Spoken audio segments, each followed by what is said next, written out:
Well, welcome out there once again to my program. Always a pleasure to be here. There's been some interesting developments, as you might know, in regards to various rulings by the United States Supreme Court. But we're going to talk about something that not too many people seem to know about. And it's an interesting aspect of the Constitution of the United States. Now, if you ever got yourself a copy of the Constitution and going through its various aspects, it's good reading to begin with. It's not that complicated, and it gives you a good idea of how this country is governed. It has the various branches, various aspects of what each branch can do or cannot do. And, well, for a long, long time, many decades past, states, you might have heard the term states' rights. And basically that is, states have said that what is not in the Constitution is left to the states as far as to regulate and pass laws. We're going to talk about the First Amendment, and I'm going to welcome my guest, CJ Ferry. Like you never been on before. Yeah, I never seem to be on the show at all anymore. Well, you know, it's hard to get you to come on my program.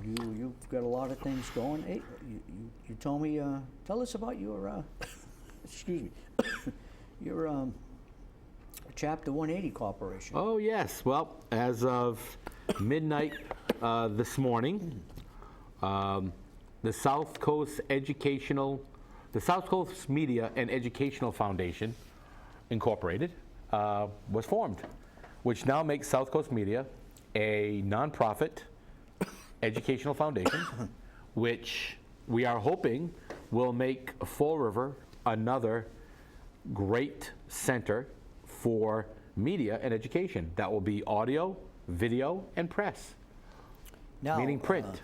You've got this this corporation formed under the Massachusetts laws. You're a charitable organization? Yes, we are. A nonprofit charitable organization? Yes, we are. And would be going for the federal? We've already started the process of a 501c3 status. Yes. Okay, so you're going to be a C3? Yes. Because as a C3, we can qualify for more grant funding from the federal government, the state government, which will help. We are looking at, right now, acquiring a building to house the broadcast facilities. We want to call it Fall River Broadcast House. Now, is this going to be radio or TV? That's what we're hoping to do. I mean, that's, well, you know. Radio or TV? Or both. Radio and TV? Yes. Yes. That's a big, you're talking about a big endeavor here. Yes, it is. Millions of dollars, I guess. And we are actually, we've reached out to some big corporations to fund us. Can you divulge? From their grant programs. Can you divulge? Yeah, well, one of them is the Knight Foundation. The Knight Foundation is the offset of what used to be known as Knight Ridder Broadcasting. And for some of your viewers who have been around for a long time, Knight Ridder Broadcasting used to own WALE and WSAR Radio. And they search out organizations, individuals, groups who are nonprofit, who are not government affiliated, to create alternate media sources. Okay, alternate media from the mainstream. Correct. Is that, all right. And for instance, this show is an alternate media source. Okay, PEG Access, Public Education Government, that's what PEG stands for. This is a PEG station, is an alternate media source. The FRC Media radio station here at BCC is an internet radio station. That is an alternate media source. So it's not going over the sky and, you know, going through the air, which are controlled by the FCC and the regulations thereof. By virtue of the fact that we've created this nonprofit media stream, and whether we broadcast this on a local cable channel like Channel 20 does, where we enter into a contract with Comcast or other cable providers. You're not at this point, you're not going to have a station. In a sense, you're not going to have a place on a dial on a regular radio. Not over, right now, we don't have the facilities in place. Again, this is a But fledgling you have company. to get, like FCC, you have to get Correct. licensed. So if you wanted to have TV or radio, Right, unless we're doing it via satellite, which, believe it or not, we already have a satellite. It was given to us. where is it? It was given to us. Are you so- going to launch it? It's already launched. It's up there now. We have actual satellite frequencies to utilize, and so once we get this whole project together, we can actually transmit our programming via satellite, which is not governed by FCC regulations. All right, and people can pick it up right off the... Right off the air. It's on a free-to-air. How about cable? Cable, we can enter into a contract with Comcast and Cox. Those are the two major cable companies in our area. Cox being for Rhode Island. And we can enter into a contract just like Channel 20 did and create a channel that we can broadcast on. So you'll have a full news channel? We are looking at not only providing news, we're looking at providing shows like The Richard Urban Show, like Neighborhood News. We have a tech show we're putting together. And a lot of this wouldn't have happened if it hadn't been for FRC Media. FRC Media has been a major supporter of all these programs. We're not looking to steal anything from FRC Media. We're looking to embellish what FRC Media has to offer. And our educational foundation, and that's why we named it an educational foundation, is also looking at putting together a program where members of the Fall River community can get training on how to do television programs, how to do radio programs, how to do video editing, how to create commercials, how to print a newspaper, okay, how to write the stories that are necessary, working in conjunction with not only Bristol Community College and BCC's programs and Durfee's programs and Diamond's programs and Bishop Conley, UMass Dartmouth, working together so that people can come to an alternative location to work on their degree work, to do internship, and to make this happen. Okay. Building-wise, anything on the horizon that you are looking at? We have people vigorously looking in the area. And the thing is that, again, as a nonprofit. As a 501c3, you won't be paying taxes. Right.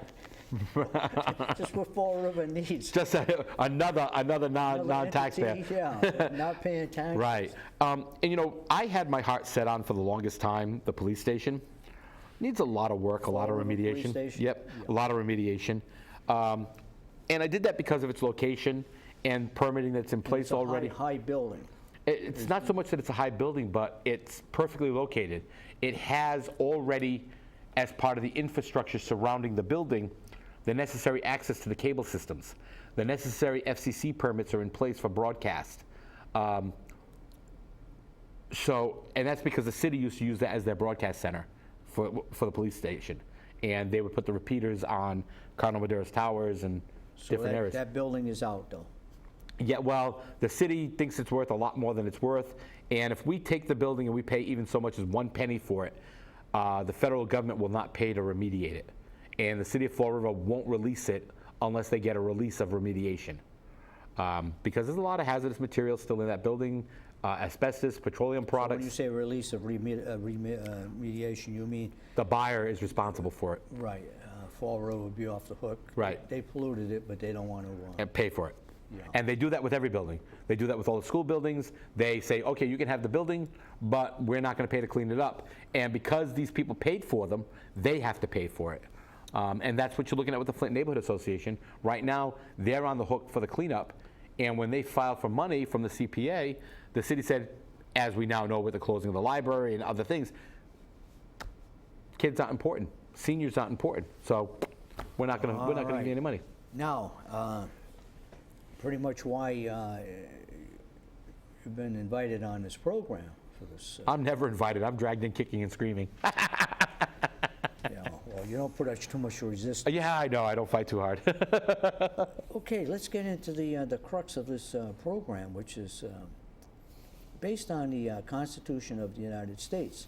In the Constitution of the United States, the First Amendment has enumerated rights. the citizens of the nation. And one of the rights that the citizens have, which is not too well known, is what they call the petition to redress. And the petition to redress in the Constitution of the United States in the First Amendment came about from the Magna Carta. Now, the Magna Carta was when the noblemen of England were, I guess, a little tired of what the king was doing, acting as a typical king dictator. They said that they wanted to be able to have the king actually listen to some of their grievances and not just wave off their complaints. So when they got the king to agree to the Magna Carta, one of the aspects of the English Magna Carta was the right of redress, and that came along into the Constitution of the United States. And one interesting thing, CJ, about the right of redress in the old Magna Carta, I believe of 1215, when it was agreed to by the King of England, was that if he didn't listen, if they filed a petition to redress and he didn't answer in 40 days, they had a right to rebel. Yes, that's true, under Now, the Magna Carta. You brought this up, the petition to redress, in a sense, and give us an idea of why this came about in your travels, this petition to redress. Without divulging any of... Yes, I understand. There's a lot of people within the Commonwealth that are upset about things. But more particularly, there are people in Fall River who are extremely upset about taxation, about the frivolous spending of monies, about the threats that we have. I mean, we've held a meeting over the past couple of weeks with various city officials who have all either admitted or by virtue of a slip have stated that all the layoffs that they were talking about were fictitious. That's politics 101, people. That is using fear tactics to get you to succumb to what they want, and that's unacceptable. But because of this, and because of the fact that our city council, our mayor, our school committee members are all willing to pass legislation that does not adequately address what happens in Fall River for the people, or worse, they violate the law. We already know that the school department budget was declared by DOR as not being valid because you can't have a budget based on money you don't have or you may not have. So, and the city council just did the same thing. They passed a budget with a fee that they supposedly don't have yet, but they haven't realized that by passing of that budget, they approved the $10 fee. Well, let me ask you this: in your recent research into the petition to redress, what have you found out as far as someone who is very interested in what you've just said and would like to file a petition? How would they go about? Where would they get the petition? I mean, I imagine it's some kind of a form that needs to be filled out instead of just sitting, in a living room and try to draft something with very complicated, particular type language. Where would they start off to get this form in regards to the petition to redress? That's very interesting because depending on the type of redress, the reason, a lot of them have been written, and I reviewed several of them in regards to the Second Amendment, the right to bear arms. And believe it or not, those redress petitions have always been found on the favor of the petitioners. And you have to draft it in such a way so that you're not quoting something that could be changed on you. You want to draft it in constitutional law, which is very difficult to change because you need a constitutional convention to change the Constitution. And the Massachusetts Constitution has one chapter of law, or one article in it, which is very important, which is in the first part of the Constitution, Article 5, which says that all power, whether executive, legislative, or judiciary, derives from and shall not be separated from the people of the Commonwealth. So the And people, that means that the people are the ones that have the say. And it goes further in that article of the and they have the final word? Well, that's what I think the spirit of the law petition. said. And okay? that's what the And that's where the petition comes in. Because if your elected officials are not representing, if they ignore you, exactly, if they ignore you, if they're not representing the will and pleasure of the people, then the politicians, the elected officials, are representing their own self-interest. And we've seen this happen over and over again, whether at the presidential level, the gubernatorial level, the state legislative level, or worse, the local level. well, you're correct, because there have been referendums by the people that have been ignored by the legislature. Correct. So, let's continue what I just said. Would a petition to redress come in at that point? A petition of redress can come in at any point when you're being ignored. Which is no secret. I filed many, many complaints, either with our corporate counsel here in Fall River or with our Attorney General and the various departments. And a lot of those complaints aren't acted on immediately. And the reason they're not, and I had a phone conversation with several elected officials and several state level officials, is one person is like the clanging of a bell. Okay, you're just a nuisance, you're a fly, you're a gnat. You may be absolutely right, but it's not going to move that complaint ahead. It's not going to move it up faster. So they'll get to it eventually, but that eventuality may be too late. Now, when a petition to redress or a petition for action is filed with the governor, the Attorney General, the Secretary of State, the department heads, and you have a group of people, preferably more than 10. And the reason why 10 is the magic number is in Massachusetts, we have a couple of issues in law. One is 10 taxpayers can file a lawsuit against the Commonwealth or against the city or town. Also, the Constitution holds very clearly on what the people can and cannot do. So we can do a lot of things because remember, the power is vested in us. They are elected to represent us. And when they no longer represent us, you know, Thomas Jefferson said it best.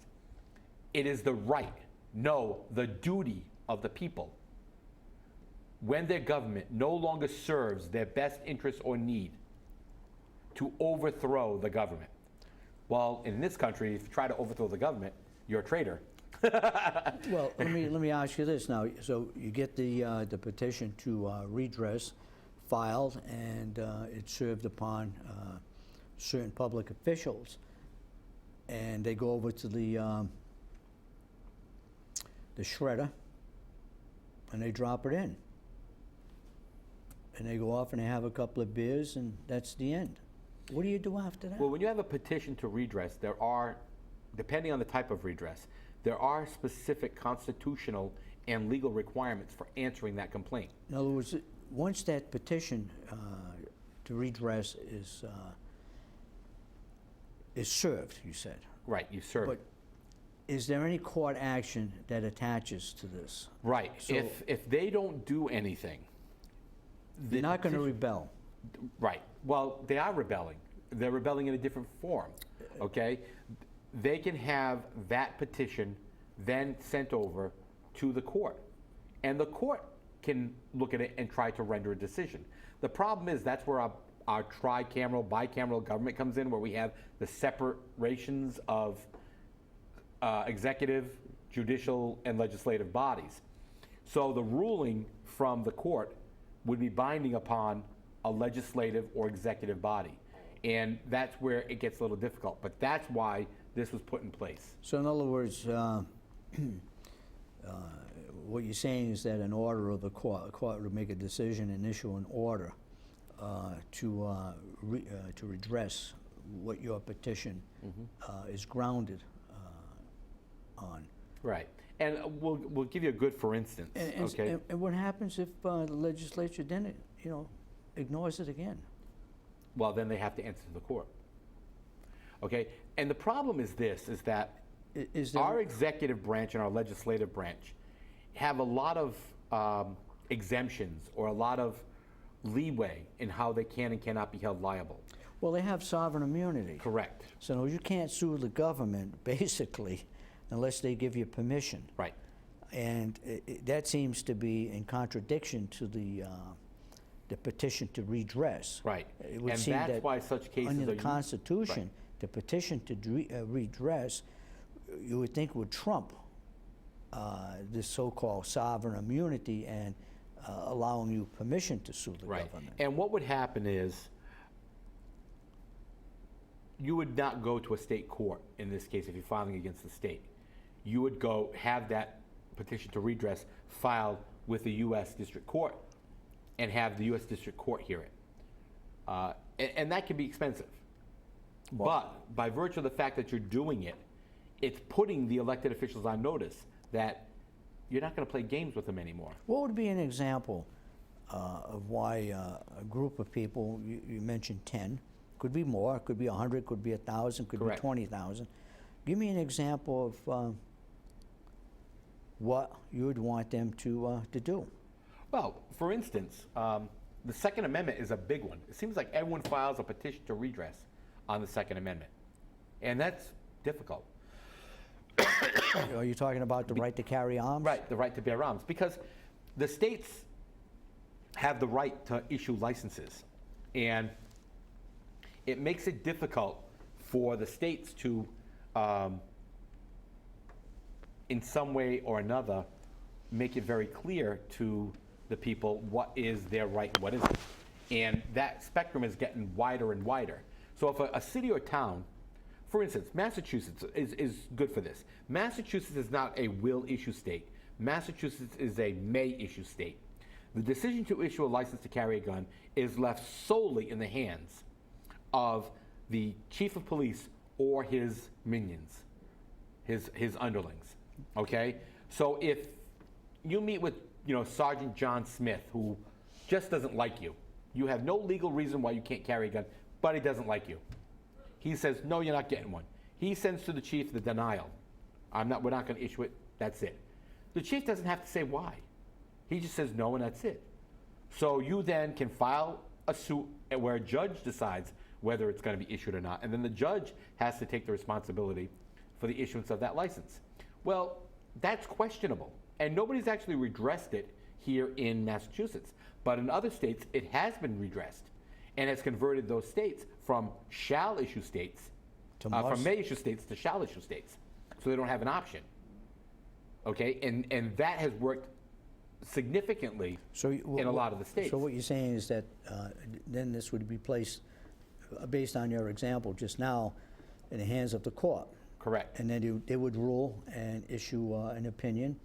And so, in a sense, Massachusetts could theoretically become a shall issue instead of a may issue. Correct. So someone who's a convicted felon, we wouldn't have them getting a firearm. But, Mary Smith, who lives on 5th Street, who's subject to gunfire every day and is scared to leave her house because people have broken into her house and everything, she may go and say, hey, I want a firearm. And her record is clean. She has no reason why she can't have it. So she's issued a license to carry a firearm. Because they put a lot of restrictions on it. So, but this is what our government's doing to us, okay? We look at the decisions by the Supreme Court. We look at what's happening. And, when the Supreme Court issues a ruling that says, you must do this, there is no redress. Could a petition be filed with the city council in Fall River or with the mayor? Could be filed against them.